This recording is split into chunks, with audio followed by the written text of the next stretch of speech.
گلگت بلتستان کی تیسری قانون ساز اسمبلی کے انتخاب کا غیر حتمی نتائج لگ بھگ سامنے آ گئے ہیں اور حکومت سازی کے لیے حکمران جماعت تحریک انصاف متحرک نظر آتی ہے، جبکہ حزب اختلاف کی جماعتیں مبینہ دھاندلی کے خلاف بھرپور احتجاج کا اعلان کر رہی ہیں۔ ایک طرف گلگت میں پیپلز پارٹی کے کارکن ڈی سی آفس کے باہر دھرنا دیے بیٹھے ہیں تو دوسری طرف تحریک انصاف کے رہنماؤں نے ابتدائی جشن منانے کے بعد اب آزاد امیدواروں کو ساتھ ملا کر حکومت بنانے کے لیے سیاسی جوڑ توڑ شروع کر دیا ہے۔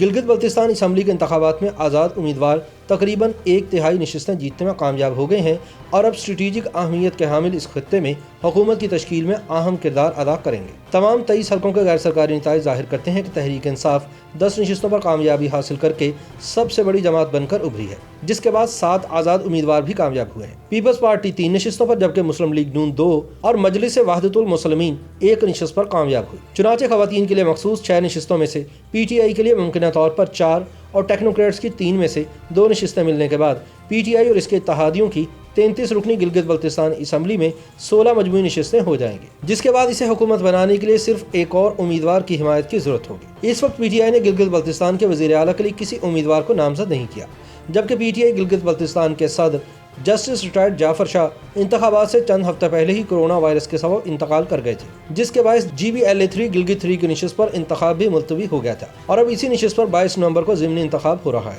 ایک جانب پی ٹی آئی کے کارکنان خطے میں اپنی اولین جیت کا جشن منا رہے ہیں تو دوسری جانب ملک کی 2 بڑی جماعتوں نون لیگ اور پیپلز پارٹی نے انتخابات میں دھاندلی کے الزامات عائد کیے ہیں۔ پیپلز پارٹی جو گلگت بلتستان کے گزشتہ انتخابات میں صرف ایک ہی نشست پر کامیابی حاصل کر پائی تھی، اب گلگت نگر اور گھانچے سے کل 3 نشستیں جیتنے میں کامیاب رہی ہے۔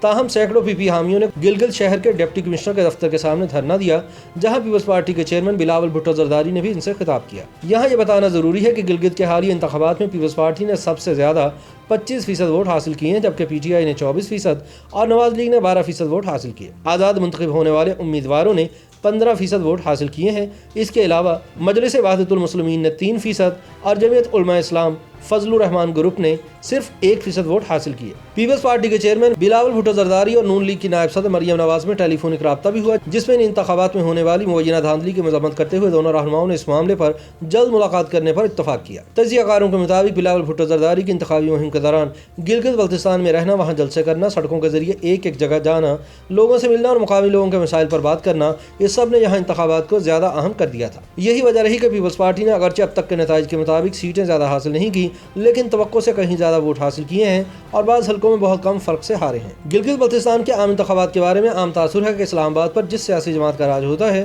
وہی گلگت بلتستان میں بھی حکومت بناتی ہے، لیکن اس مرتبہ تحریک انصاف وہ کارکردگی نہیں دکھا سکی جو ماضی میں نون لیگ اور پیپلز پارٹی اپنے اپنے ادوار میں دکھا چکے ہیں۔ یہ بھی کہا جا رہا ہے کہ گلگت بلتستان والے ہمیشہ طاقتور کا ساتھ دیتے ہیں اور ان کی مزاحمت کی کوئی تاریخ نہیں ہے۔ گلگت والوں نے ہمیشہ اسے ووٹ دیا ہے جو اسلام آباد میں حکومت کرتا ہے اور جو کہتا ہے کہ گلگت بلتستان میں دھاندلی ہو گئی، وہ اس علاقے کی تاریخ کے ساتھ دھاندلی کر رہا ہے، کیونکہ ابن الوقت ہمیشہ ابن الوقت رہتا ہے، کبھی انقلابی نہیں بنتا۔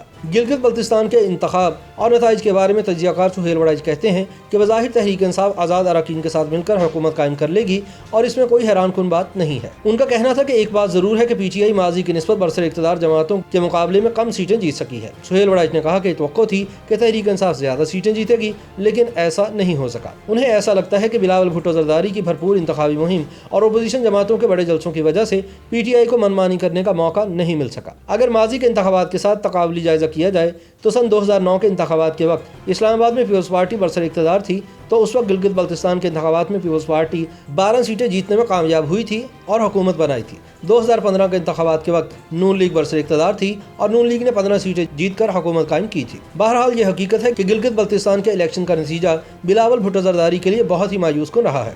تجزیہ کاروں کا کہنا ہے کہ نون لیگ کو تو پہلے ہی علم تھا کہ وہ گلگت بلتستان کی گیم میں نہیں ہے۔ مریم تو اپنی پارٹی کا نام زندہ رکھنے کے لیے ہی وہاں گئی تھی۔ 2015 میں نون لیگ نے وہاں جن جیتنے والوں کی مدد سے حکومت بنائی تھی وہ پہلے ہی انہیں چھوڑ کر تحریک انصاف کا حصہ بن چکے تھے۔ مریم کے جانے سے کم از کم پارٹی کا نام لیا گیا اور نون لیگ پھر بھی 2 سیٹیں حاصل کرنے میں کامیاب رہی۔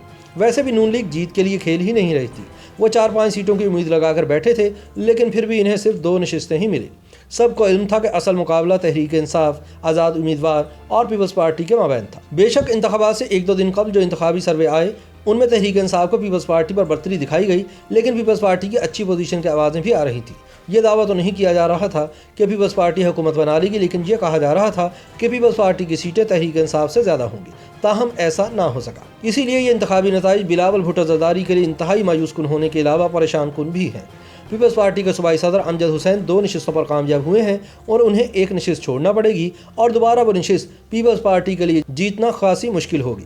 تاہم ایک بات پر سب کا اتفاق ہے کہ بلاول نے نہایت محنت کے ساتھ گلگت بلتستان میں زوردار انتخابی مہم چلائی تھی۔